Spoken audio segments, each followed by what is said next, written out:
David Davidson avoided disaster en route to his first career NFRN Elite Cup Series victory, but he's not in the top 25 in points. Can he find that speed here today? Some of the other drivers that haven't gotten a victory so far this season are still looking for an open spot, but can one of them go for a victory in the process? And Castle Gorge is just our second short track of the season, but a big difference from Mirage.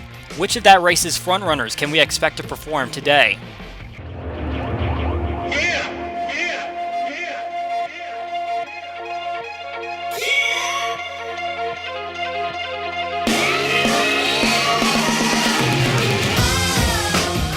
High banks, high speeds, and a beautiful landscape all culminate to make up the 14th race of the NFRN Elite Cup Series season.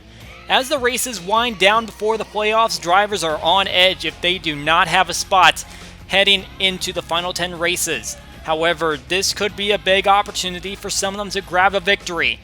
Up here in Seattle at Castle Gorge Speedway, we have a standalone event for the Elite Cup Series drivers at the Castle Gorge 500.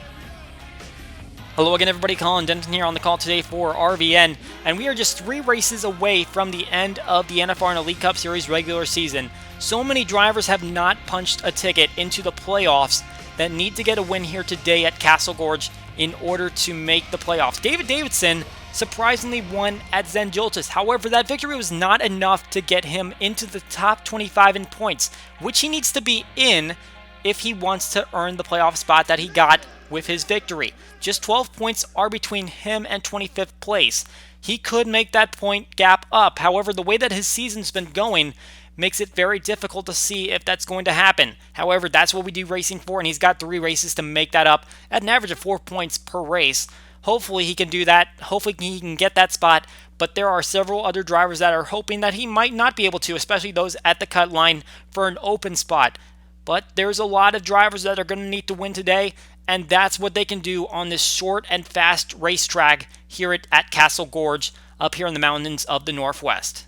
Our next stop on the Elite Cup Series schedule takes us up to Seattle, the third of our 3-race West Coast swing, and we have got Castle Gorge Speedway on schedule today. Seattle, a population of over 600,000, the 15th largest city in the United States and the largest in Washington and the Pacific Northwest. Home to a lot of major corporations including Microsoft, Starbucks, Alaska Airlines, and considered the birth of grunge alternative music. Let's take a quick look around on our Toyota test car, and in contrast to our last location at Zenjoltis, where it was 1 minute and 30 seconds around for a lap, you only got 20 seconds here. You're going to be in 4th gear the entire time. You're going to see the tachometer blink a little bit as you go around these corners at high speeds, topping off at about 150 to 155 miles per hour. And on the inside line is the way to go. Stay in that groove and you'll be set. With some hard turns, you could be the one that hits the checkered flag first at the end of the day. The Amateur Cup Series drivers that are competing part-time today took to the circuit first, try to see what they can do in race conditions. A few drivers hit the wall, and Robert Harrison went a little too low and ended up losing a lot of those spots on the way back. Trying to go through turn 2 too aggressively. Kyle Law, though, the perfect amount of aggression. Picking off guys one by one on the inside line. First Donnie Moore, and then Chris Harley, very aggressive down in turn 3. And then we had a 4-wide situation right here in turn 1 that put Noah Kim into the wall, slipped him back to 6th place, and then an aggressive move by Alonso, pushing Dwayne Calloway all the way down to the inside line as he tried to ride a momentum on the middle line to pass up Noah Kim and get that final transfer position. He was eventually able to get by both of those drivers and slip into the top 6 as Donnie Moore would come across the line first to lead this pack of 6 drivers moving on. He beat out Kyle Law just narrowly. Also advancing to this one would be the 2 of Chris Harley as well as Sparky the Sun Devil. Here's Alvin Alonso and Connor Mays. Kenny Knox just on the outside. Shane Borland also not going to be able to make this start. Austin Rogers still looking for his second attempt. Wall will make a second race though since Columbia. Dwayne Calloway ended up in 11th place on the day. And we've also got to give an honorable mention to our hot seat driver for this race, William Brock, once again. Finished 3rd place at Zenjoltis last week for the 2nd consecutive time. He's looking for 3 top 5s in a row. The only driver to do that at this series is Stuart Gradden at the beginning of the year. And Clint McComb had that streak going for him as well in the Truck Series before he wrecked out at the track last week. We will see if Brock's able to pull off that feat. We'll have his helmet cam for this race. That's going to do it for this pre-race coverage. Let's send it down trackside and get the starting command. Let's get ready to rumble!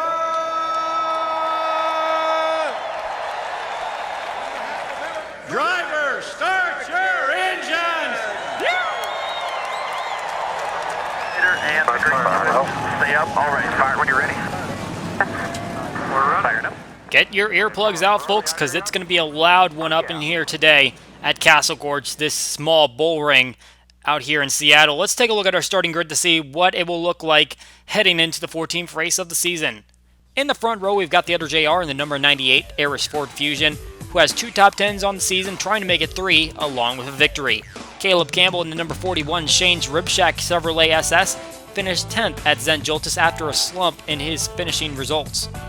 In row number 2, Jack Porkins lines up just behind his teammate, 8 top 20s on the season, looking for a better finish today. Sparky the Sun Devil's second race in a row, he's qualified for 3rd in his career. In row number 3, we have the 8-bowl winner Philip Fry rounding out the top 5, and Connor Mays, who finished 3rd at the last short track on the Amateur Cup Series schedule at Pig Speed Dome. Row number 4 has Ryan Maiden, who's on a streak of 3 top 20s in a row. David Davidson, the Zen Joltis winner, looking for a good finish to make sure he stays in the top 25 in points. In row number 5, we have Zachary Fitzwater Sr., who hasn't earned a top 20 since his runner-up finish at Twin Ring Motegi. He starts alongside the Van Zandt winner Rampage to round out the top 10. In row number 6, we have Dominic Carranza, who's finished outside the top 30 in 4 of the last 6 races, looking for a good run today. He'll start alongside Jonathan Rains, who finished 9th at our lone short track so far this season at Mirage. And that'll kick off a streak of drivers in this starting grid that finished well at Mirage. John Arnn in row number 7 finished 10th at the event earlier this season. Jet Kraus finished 7th there. And in row number 8, we have NASCAR Fan 19, who finished 2nd at that event. He lines up alongside Noah Cars, who he had a little bit of a scuffle with in the later going of that race. In row number 9, we have a pair of drivers who have wins on the season. William Brock won at Riki Raceway. Stuart Gradden, the winner at Pikes Peak. And to round out the top 20 in row number 10, Rambo, who has 3 straight finishes in the 20s after 3 straight top 10s, and Nick Smith, who has 2 top 5s in the past 4 races. We're approaching the final races of the season, and this is a huge opportunity for drivers that haven't earned a victory so far this year. And a majority of the field doesn't have a win on the season, which means that they don't have their playoff spot locked. This is going to be a huge opportunity for some of these drivers that are at the front of the pack looking for that first victory. For David Davidson, he's obviously outside the top 25. Starting out on the outside of row 4, it's going to be a huge help for him to start to gain those points back and try to get back into that position, but obviously he's also on the outside line, which is going to be the less preferred line on the circuit. He'll need to find his way to the bottom line as soon as possible, which is going to be a little bit difficult with all the high speeds on this racetrack. At the end of the finishing order, you see Brad Stover. He's going to have a hard time trying to make the playoffs with a start from the rear. Mentioned that the pole award winner today is the other JR. He will be the 14th different driver to win a pole this season. He'll be a part of the Clash come next season. 2 by 2 they come out of turn number 3. The other JR and Caleb Campbell thunder out of the gates at Castle Gorge.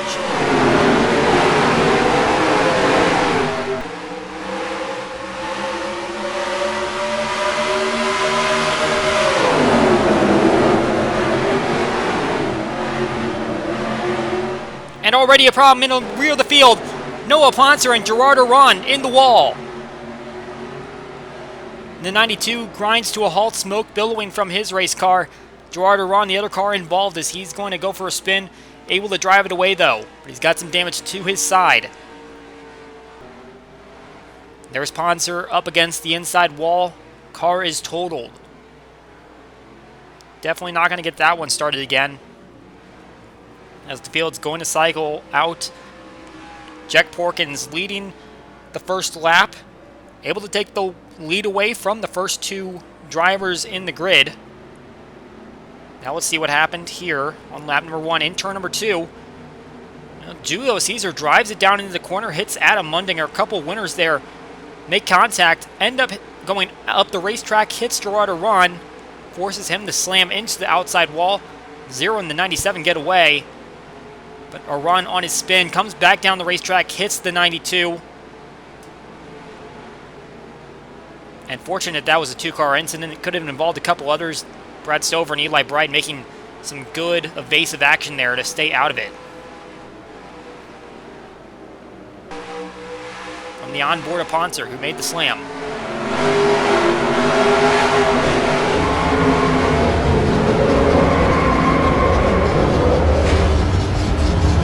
Big hit for the 92 is going to end his day. We apparently had another incident just ahead of this one. You can see here's the end of the cars that just got by that incident, but it looks like Kyle Law got a little into the corner of Hershaw and Alonso. And they're on the apron going through turn 3. Kyle Law made contact with the inside wall, but he continues to hold the accelerator through the turn, and in turn puts Alonso into the wall as well. So a couple of part-timers also tangle in this first lap at Castle Gorge. Jack Porkins leading the way.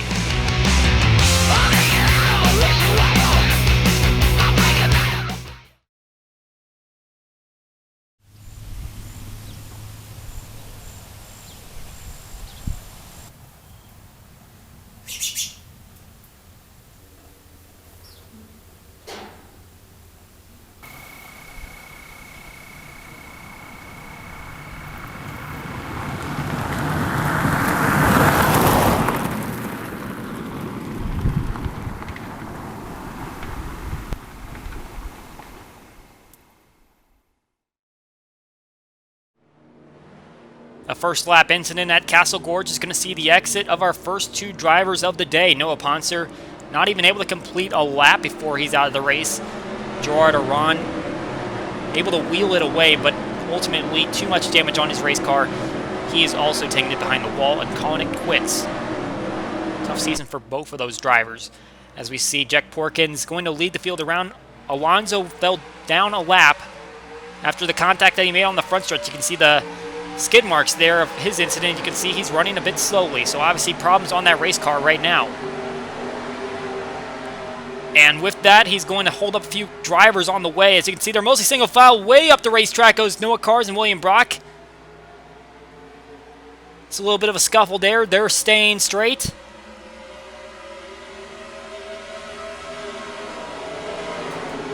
A little bit worrying of a situation there, but able to keep it going. Jack Porkins still maintains the lead as he was able to steal it away from Campbell and the other JR, who are now 2 and 3 on the field.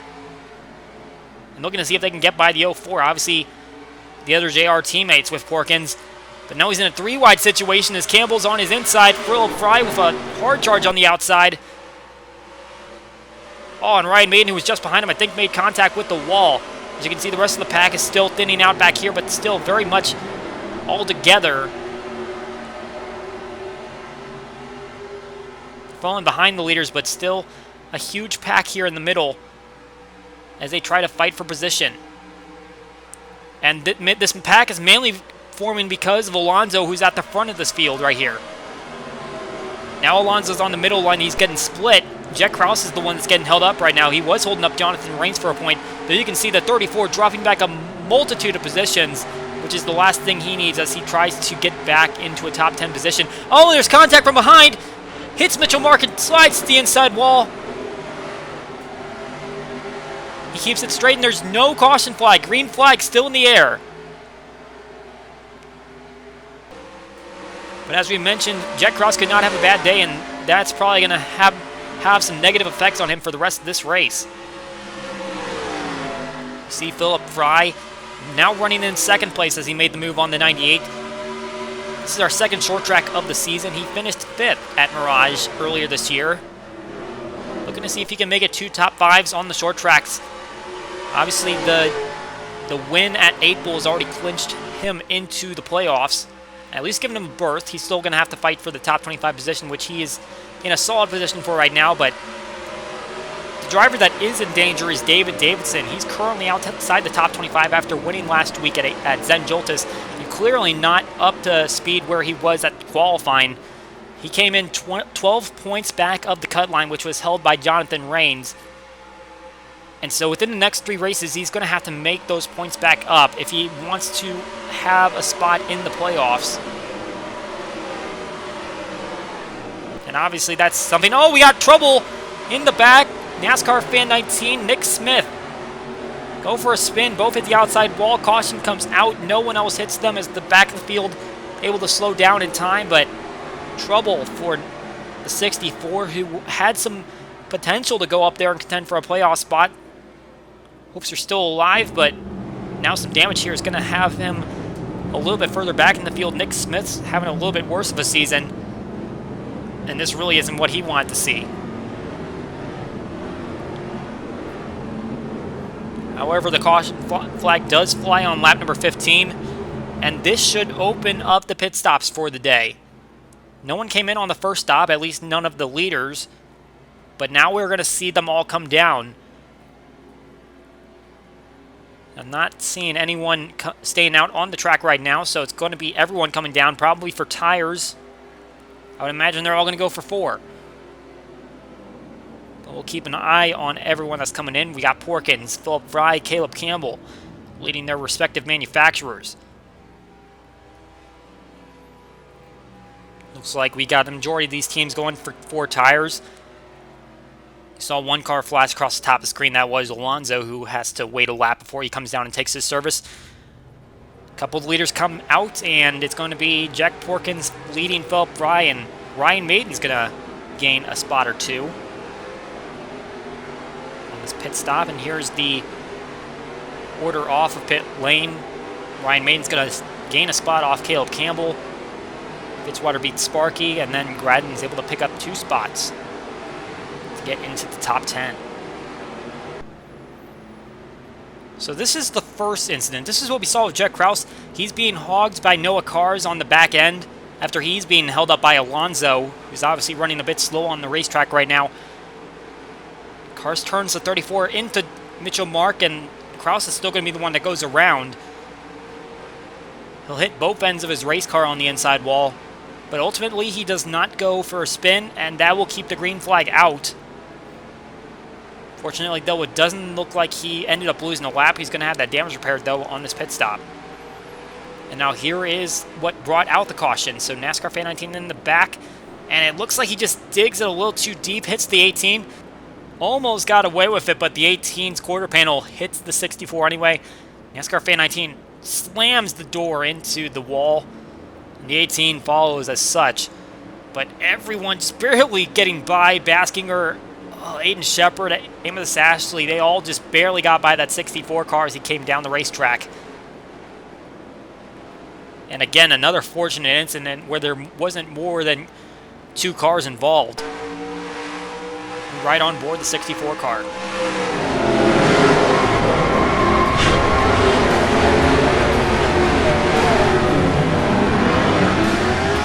Second caution out on the day, Jack Porkins continues to lead the field.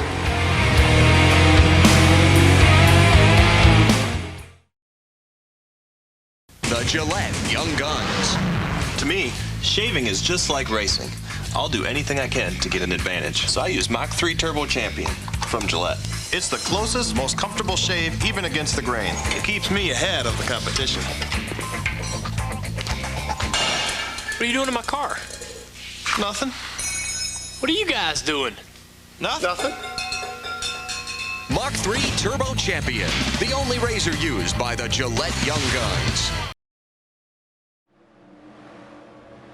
20 laps down in this 80-lap event here at Castle Gorge. This is NFRN Elite Cup Series Racing. Jack Porkins leading the field. NASCAR Fan 19 and Nick Smith still on the track despite that accident that brought out the last caution. Green flag's out again. Jack Porkins going to get out away from the 10 car, who's still struggling to find speed.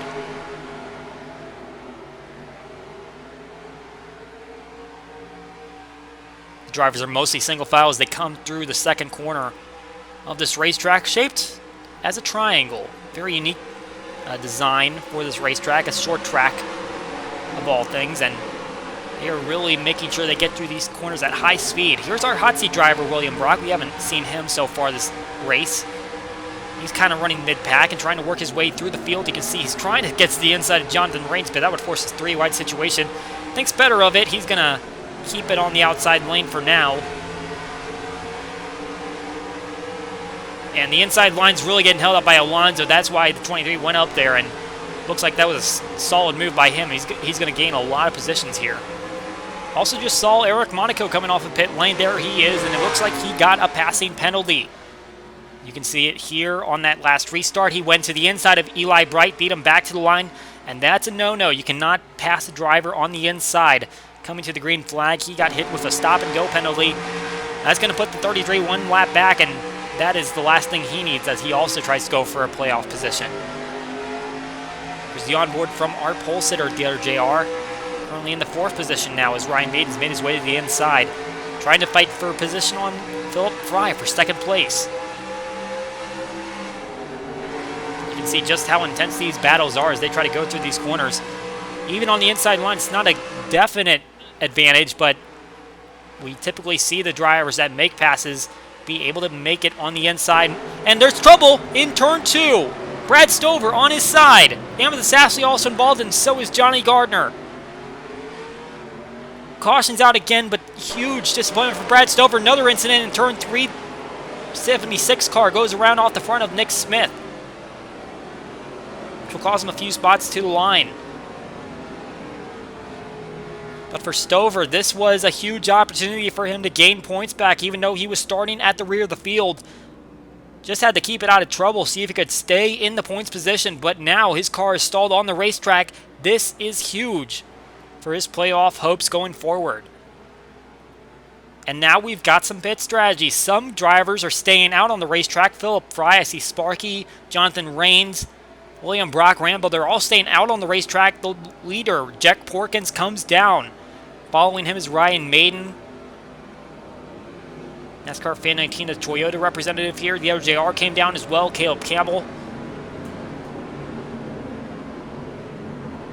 Front 3 guys on the starting grid come down for a pit stop. And Jack Porkins is still going to win the race off of pit lane.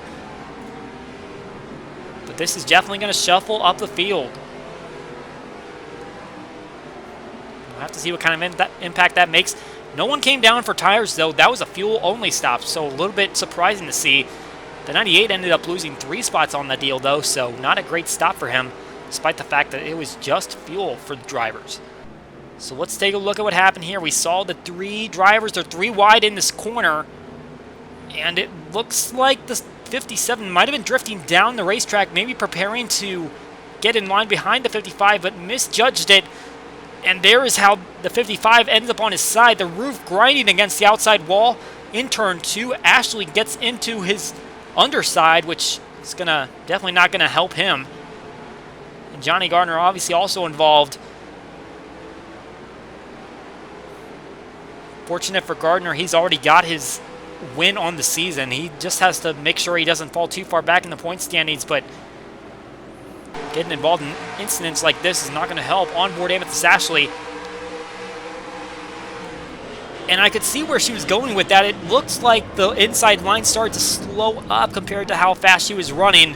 And that's the reason why she ended up getting into the 55. But that is a huge development for the 55 team. And this is the incident in turn number 3. It looks like 76 was low on the racetrack, but Nick Smith was maintaining his line down there, ended up running into the 76 and getting him turned around. Obviously, the 18's already been involved in an accident today, but now he puts himself into a second one.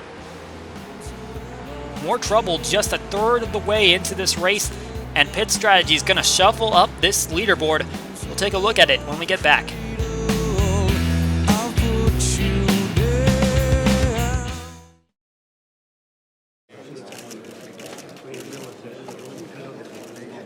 Sup? I'm Zach Buckner, owner of Fantasy Team Can't Touch This. And these are my drivers. I got the Hapster, Double A, Larson, Easy B, and DJ Craze. That's not my nickname. It is here. Questions? Where else can you take charge and join the battle of the Fantasy Nations? Nowhere but NASCAR Fantasy Live. Sign up at NASCAR.com/fantasy. A couple of names out of the race after our third caution of the day, Johnny Gardner and Brad Stover. Stover's going to be the notable one as he had a playoff position in reach with how well he was running in point standings. but the third incident in the past 4 races is going to take him out of the race, and this is huge for his playoff hopes. Green flag back out. Philip Fry's going to be the one that leads them to the field this time as he stayed out on the racetrack. Eric Monaco getting trapped behind Herjar and Alonso after Monaco went down lap. They make contact. Alonso low going into turn 2.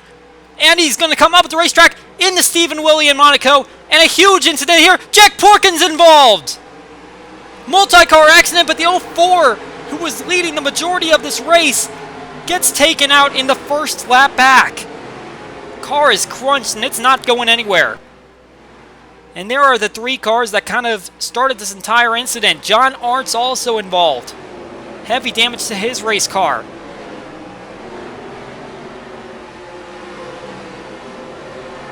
That is the last thing he needed as he tries to contend for an open spot on the playoffs. Amethyst Ashley involved in another incident. Looks like Julio Caesar might have had a part in it as well. And now you see Philip Fry, Sparky, William Brock, they're all coming down for pit service here. Not everyone still, but those are all drivers that came down the last time. These guys stayed out of trouble by staying out the first time and avoiding that accident, which is huge. Don't know whether we're going to see tires here or not. But we'll take a look at the 3 drivers that are leading their manufacturers. We see Philip Fry's up on the jacks, and they're preparing for 4 tires here.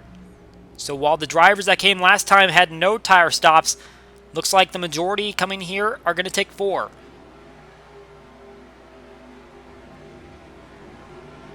And it looks like Fry's going to lead them off again. Sparky with a extended pit stop. Going to lose several spots here as William Brock came out at 2nd place. Here's that grid. You can see a lot of drivers making up 1 or 2 positions as Sparky drops 5. Donnie Moore also gained 5 on his 4-tire stop. Cody Hagan gained 3. All right, here is our big accident. So you can see Monaco clearly faster than the 10 car, but as he went a lap down on his penalty, he turns the 10 across his nose, and he's going into the corner, unable to stop his race car. Slides back up into Monaco, and Stephen Willie, one of the most unlucky drivers in the field this season, is on the outside, as he's going to also hit the wall head on. They basically do it simultaneously. And Noah Cars looks like he got a piece of it. Bruno De Barros also, but the first car to really make contact, Jack Porkins, who came off of pit lane first. That hit also ends up putting Monaco over on his lid. Dominic Carranza and Connor Mays comes in there and puts the 04 on 2 tires. David Davidson's going to get involved. Didn't see that, but that's huge for his points conversation. There was John Arndt's involvement. Nick Smith gets back into it. And some more drivers coming down there on the low side end up running into the 04 or some of the other drivers that were trying to avoid the situation. Here's from another angle. There's the slide in the 10 car. Not sure what he was doing there in terms of was he able to slow down or not, but you can see Cars, Hagan, and De Barros made some contact, but not enough to spin them around. But Jack Porkins, the first one to make the hit. There's Davidson's run-in, as he's going to have some trouble. Carranza is also crunched in. Porkins' teammate, Stuart Gradden, stopped, but got run into from behind by Kyle Law and Amethyst Ashley. Adam Mundinger able to avoid the incident. But there is Davidson's crunched race car. Not sure if that thing's going to be able to continue. Let's look at some onboards. John Arndt.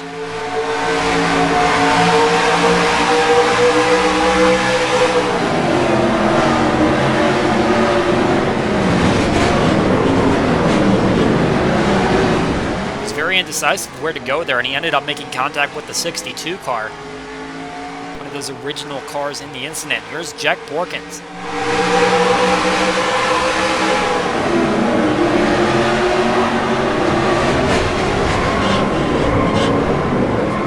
Hit. And he was just basically hoping that the drivers up there would stay on the high line, but there's so much banking on this racetrack that cars just sweep down. The track basically cleans itself. David Davidson's view just behind Arndt. and so close. If only the 04 hadn't been involved in that one, might have been able to slip through, but came in there with a lot of speed, unable to avoid it. And it looks like that damage is going to be fatal for the 11 car. He is out of the race along with Nick Smith, Carranza, Ashley, Law, Willie, Mays, Porkins, Alonso, and Monaco, all out in this one. Green flag flies once again with a much smaller field, with another 10 cars eliminated from the race. Ryan Maiden stayed out on the racetrack on this last set of pit stops. He's going to be the one leading the way. The front row in the starting order are now in second and third, which is not the first time we've seen that. They're going to have to be fighting around Ryan Maiden, who's looking for his first victory. Obviously, all three of these top three guys are looking for that, but Maiden's on a bit of a streak as of late. The first 10 races of the season, he had an average finish of 24.1. Over the past 3 races, he's outpaced himself by 10 spots. 14th place is his average finish in those 3 races, and now try to contend for the win. Side by side now with the 98, who's made his way to the low side as they battle for the lead. But the 99's one to watch out for as he tries to go for a victory. Oh, and just beside him, Caleb Campbell turns the 98 into the wall, and a big hit by the 76. Another multi-car accident now off of the turn 2. William Brock Rambo, Jonathan Rains also involved in this one. But the second place driver gets turned in the middle of turn 2 by Caleb Campbell. The other JR smoking as he sits just on the top banking of turn 2. William Brock, we saw him get involved. He's got heavy damage, our hot seat driver this week. Jonathan Rains also suffering some damage.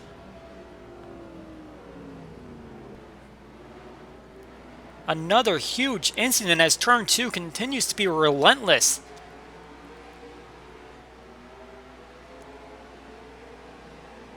Big hits taken there once again. And we'll see Ryan Maiden come down for a pit stop, but not everyone's coming down. His pit strategy is going to play into a factor once again. And I imagine after some of these accidents we've been seeing, some of these guys want track position just to make sure they stay out of trouble. But in that case, Caleb Campbell ended up turning the 98. And that was at second place, so really there's nowhere you can go if you're in a situation like that where you're getting turned so far up from the front of the field. And Ryan Maiden comes out. It looks like he came out a little bit behind the driver of the 42, Cody Hagan, but it looks like Hagan took no tires. Now let's take a second look at this one. We were watching it live. Let's get it in slow motion. As you can see, the 41's coming down the racetrack, and it looks like he had the clearance on the 98 until the other JR broke into the corner. So I guess the 41 was trying to get in line with him, but just didn't realize that the 98 was going to break that fast. There's the first hit, and the 76 is going to really trigger a lot of the rest of the incident, as I'm not sure if anyone else is going to hit the 98. Jonathan Rains just barely scraped by him, but beyond that hit, no one else really gave the 98 a shot. There's that turn again. There's that big hit and got the 98 airborne. But here's how the rest of the incident plays out. So Bright takes a lick, and the 97 goes straight into the 76. That sends him down the racetrack, where a lot of those drivers are going to be trying to go for avoidance. Right into William Brock goes the 76. Rambo's also there right behind him. A head-on shot by the 23. That's not a good lick for him either. I see the 77 spinning up there right next to the 42. We saw the 42 took his hood off, so I guess that was all they came down for when they took that pit stop. But yeah, something else happened up there a little bit further up the racetrack that sent the 77 spinning and the 42 with a lot of damage. I imagine some of them were just checking up when others weren't. Here's the view from the 41. We'll see if we get a better angle here. And yeah, it seems like the 41 was clear when he made the move, but then he didn't brake at the same time the 98 did, which ended up spinning the other JR around. Let's take a look at how it looked from the 98.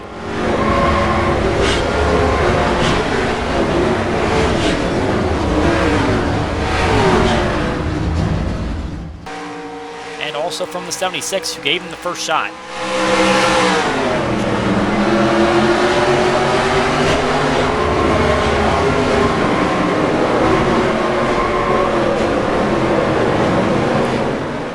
At that point, he was just in a pinball machine, hoping that he didn't get hit. Here's from William Brock, our hot seat driver, who's going to get taken out in this one.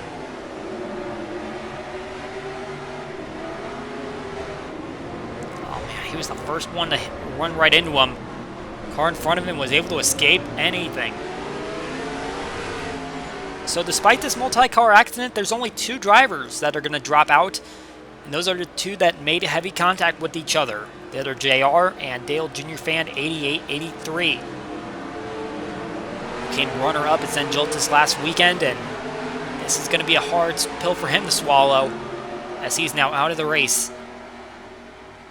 We see William Brock and Jonathan Rain still on the racetrack, but they are obviously slow, or at least the 23 is, as he has lost his hood. And I'm not sure if the 77 is trying to get by him or if he has the speed too. But you can see now the 23 drifts up to the high line. And yeah, the 77 is definitely faster. Not sure how much damage the 77 really took, but definitely dropped him a lap. As now we see a couple of part-timers are leading this field. Chris Harley, Sparky Sundevil now making his way to the inside. Takes the lead with ease off the 2-car. Philip Fry also able to make the move. He slots in the 2nd place, trying to run down the 16. For Sparky, this is his 3rd race of the Elite Cup Series season, the 2nd in a row as he qualified for St. Joltis last race. Did not finish well there. And at Green Valley Super Speed Ring, he also finished off the lead lap. So a couple of not-so-ideal finishes. This could be an opportunity for him as he's leading this field now, as we're already past the halfway point, and multiple drivers already dropped out of the race. Great opportunity to try to go for a big run here today. We're riding on board Reese Butcher. You can see a slow car. That is Rambo. That's on the inside line. And it looks like he's made contact with the wall. Heavy hit! And Rampage on his roof in the middle of turn 3. Multiple cars stalled out in turn 3. Caution flag flies.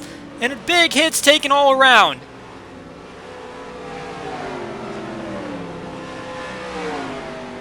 William Brock now smoking as he was trying to wheel his car around, but not going to be able to complete this one now. John Arndt looks like he was involved once again in an accident. And Rampage we saw flying in the air. And I believe while he was still flipping, he got hit. We'll have to watch it back on replay, but that was a huge hit for the 1 car. And off the heels of that, we will see pit stops here. Jake Baskinger is going to be the one that leads them in. Sparky comes down as well as Aiden Shepard. And the spots up here for pit stops are starting to thin out.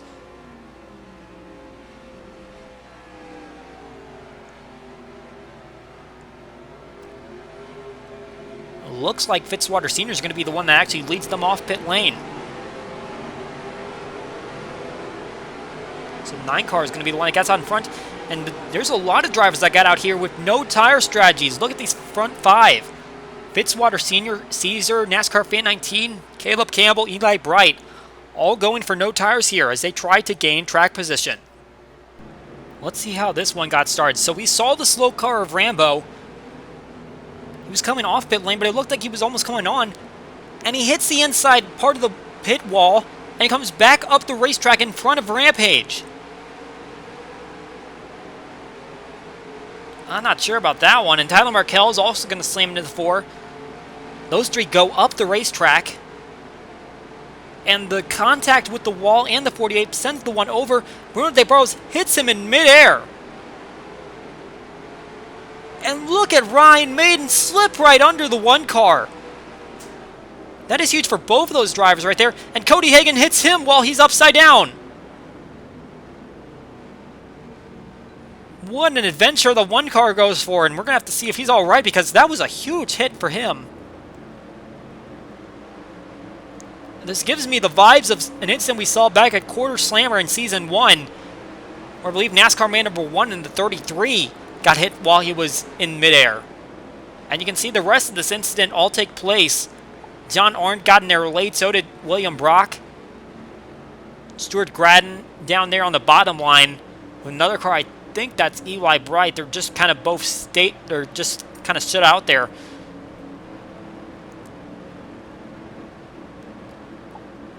Look at that squeeze. And then here's the 12 coming in. Hits his quarter panel while he's just barely in the air. Ryan Maiden just barely ducks under. You can see the shadow. You can tell where he was compared to the one car. And then Cody Hagan, trying to avoid this entire incident, hits the one car.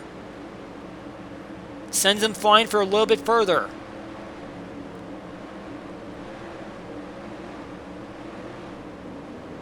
Julio Caesar trying to avoid this entire thing. I think he might. As long as he gets to the outside of the one car here. And that's a big miss for Caesar right there. Eli Bride and Gradden also come to a stop before they run into another car down there at the bottom. And this is from Rampage's view. Hold on tight.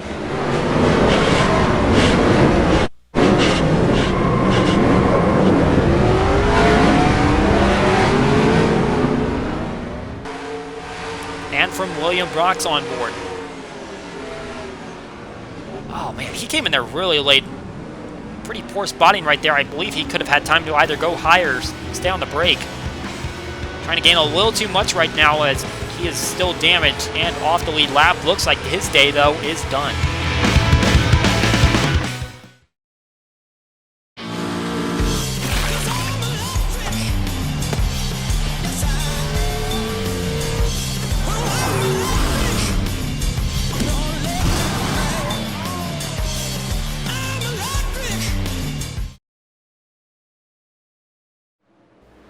A big incident here at Castle Gorge.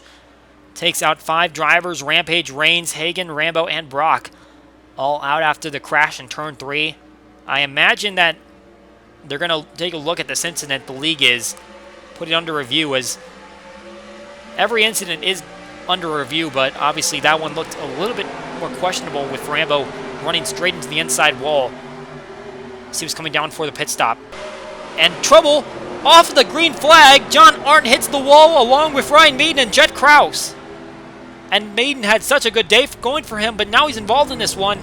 Yellow flag comes out immediately after this one. We saw the 99 out in front for a good portion of this middle segment of the race. But now he's going to have damage, and that's going to really hurt his chances of winning this one now. Jet Krause also involved as he tried to make up some points.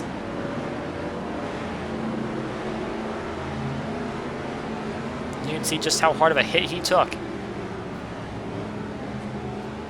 It looks like our leaders are not pitting, so let's see how this one started. Philip Fry with a huge run at the inside, but John Arndt's clearly slow. And here comes that trio, and John Arndt hit the wall, and Ryan Maiden ran up on him. And Jet Krause is on the inside as they start to run down that direction. And Arndt's going to go head on into the wall. And Jet Krause is also going to hit it pretty hard. Maiden's going to make contact with the 05. So ultimately that one started because Arndt made contact with the wall as a slow car. And Maiden just had nowhere to go as he tried to run up on him and get to the underside. From Jet Krause is on board.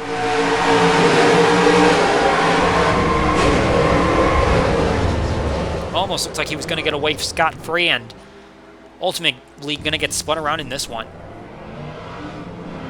So we'll bunch up the field once again as we're just under 20 laps to go. Looks like Arndt has finally called it a day, decided there was no reason to stay out on the track. Too slow and honestly too damaged. Going to see what the end of this one's going to look like. Will we see another accident? Green flag flies, Fitzwater Senior still out front. Julio Caesar already has a win on the season. NASCAR Fan 19 looking for his first. Caleb Campbell still in contention here. 3 wide right behind them. That's Tyler Markell, who's still slow. Adam Mundinger, I believe, is a lap down, as we saw him on the inside line as well. And we've got a breakaway of 5 cars here. 84 working the middle line. Look at him! With a huge burst of momentum through the middle line, the 84 car heads to the front of the field. He had come across the line at 4th place, and now he's up to 1st.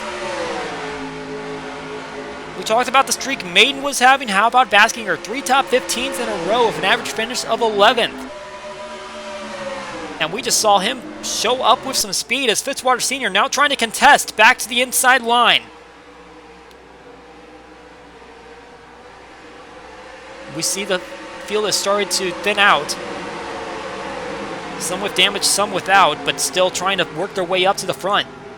You see back here, Reese Butcher trying to go for a top 10, and he has a history of earning top 10s on short tracks. 3 of them over the course of 4 races on short tracks, an average of 11.3.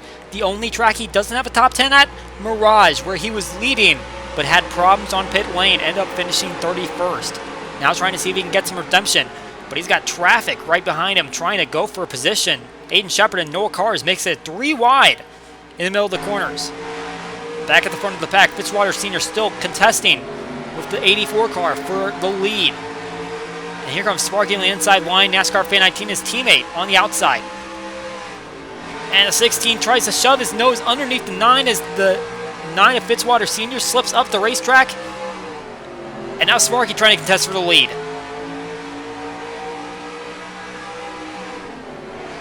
64 will try to follow as Fitzwater Sr. starts to fade on the outside.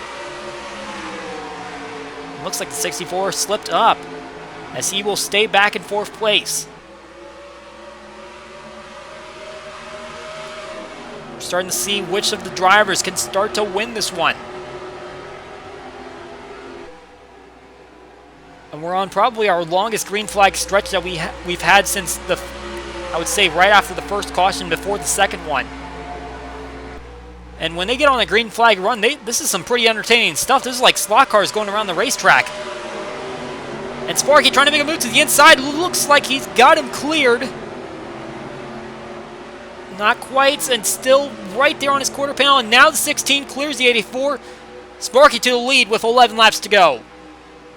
Julio Caesar trying to fight on the inside line. Philip Fry still in the conversation. Fitzwater Sr. still in the top 5. Caleb Campbell makes contact with the outside wall coming off turn 1. As he tries to fight back from the problems he's had so far this race. Now Baskinger back to side-by-side with Sparky coming off the turn 3. Gets some momentum on the high line. As now Philip Fry into 3rd place. And the top 3 starting to gap the field. Sparky with the preferred line. Going to get back to the lead. But the 84, he's looking terribly stout on the outside line. He is not giving it up too easily. As we start to see a pack here in the middle. Fitzwater Sr. and Caesar are part of that. Butcher starting to fight his way back up. NASCAR Fan 19 starting to fade as he might have hit the outside wall there. Butcher trying to put his nose in there, go for a top 5. We see back at the front, now Spark and Baskinger are starting to put a little bit of distance between Philip Fry and themselves. This is the view from the 78, and he is not getting any closer to these two. As they continue to run side by side, but they are doing a hell of a job doing it. This is some entertaining racing right here, and the 78 has nothing for him. Sparky back on the inside line to the lead, as they've been trading it off one at a time.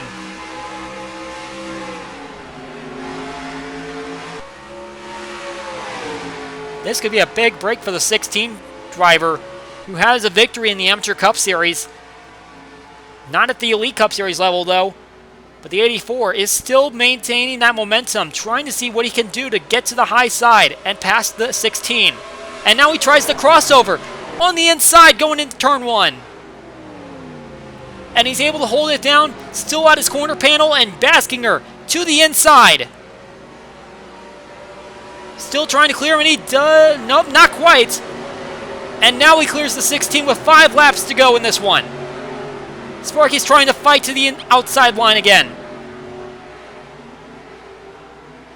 Oh, and he might have gone a little too high. I think he made contact with the wall.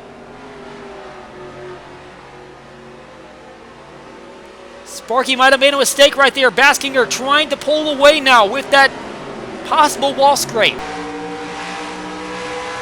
At this point, they have gapped the field by a wide margin. Philip Fry just barely a speck on the camera. Chris Harley's sliding into 4th place. Reese Butcher going for a top 5. But the battle is up here for a victory.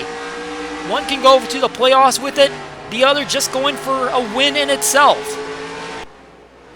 The 84 takes 3 laps to go. And on our longest green flag stretch of the race, this is some of the most intense racing we've seen this season.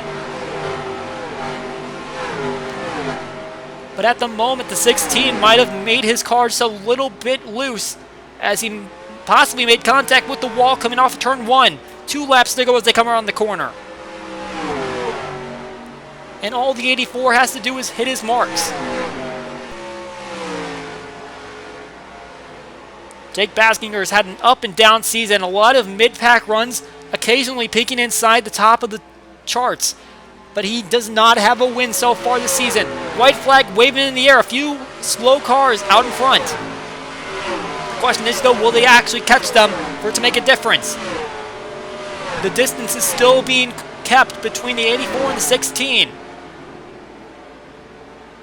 And it looks like it's going to hold off. Coming through turn 3, Jake Baskinger. Not a victory this season, but it's going to come right here at Castle Gorge. Victory for Jake Baskinger.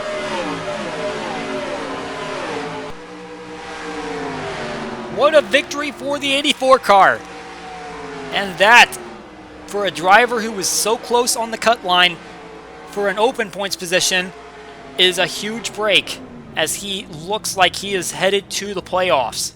And this victory is going to have a bigger ripple effect than just Baskinger moving on in the playoffs, but we'll take a look at the standings as we get through it later on. In the meantime, Baskinger on the top of the charts. Sparky with a career run right here. 2nd place is not anything to scoff at. A good run for a part-timer. Philip Fry ends up with the top 5, as well as Chris Harley. And a good run for some of the part-timers. Donnie Moore down there in 6th place. Reese Butcher, one of the best short trackers on this circuit, finishes in 5th. Other notable finishes, NASCAR Fan 19 trying to go for an open point spot, finishes 9th. Zachary Fitzwater Sr. with his 2nd top 10 this season, finishes in 8th. A little further down the chart, this is the rest of the field that actually finished the race, as we ended up having only 20 of those. Adam Mundinger ended up 13 laps down, but he did stay on the track. Tyler Markell, the only one a lap down past that. Ryan Maiden and Jack Krause able to survive their accident, but end up in 16th and 17th place. And here are the rest of the drivers on the field, all of whom dropped out. Rampage was cleared from the infield care center following his scary accident. John Arndt, obviously not a great run for him, but 21st is pretty average for, in fact, it's exactly average, and it's going to give him a solid amount of points that should keep him fair enough in the points battle. David Davidson could not afford a bad finish, and he ends up in 29th place after wrecking out early. And some other notables back here, Jack Porkins, who looked like he had a chance to win this race, took an early pit stop that put him further back in the field just before an accident took place that took him out. Kyle Lahl, in his 2nd career Elite Cup Series race, ends up in 33rd. Brad Stover, who is trying to maintain a points position as well, ends up in 40th. And we take a look at the raw standings. You can see William Brock with his name in green. He is officially confirmed into the NFRN Elite Cup Series playoffs. He's the first one to confirm himself across all 3 series. That means that he cannot possibly lose enough points to drop through to the top 25. So we will see him in the postseason. Jake Baskinger with his win jumps him all the way up to 3rd place as we see 8 of the 10 winners up here in the top 10 in standings. Aiden Shepard is putting up a performance worthy of contention, and John Arndt is just way out there in front, leading the point standings in raw points, and he is also looking like he's going for a 2nd consecutive playoff appearance. As we move back 10 spots, you can see Dale Jr. Fan 8883, despite wrecking, holds an open playoff spot. As long as Davidson is out of the playoffs, Jack Porkins is also holding an open playoff spot now in a tiebreaker with NASCAR Fan 19. Brad Stover, who's been holding on to the near top of the point standings all season long, he is currently out of the playoffs. So this is a big situation to watch. Stover's still 2 points back of one of those open spots, but he has to get back in the groove of things because he has had a treacherous past 4 races that's put him back here.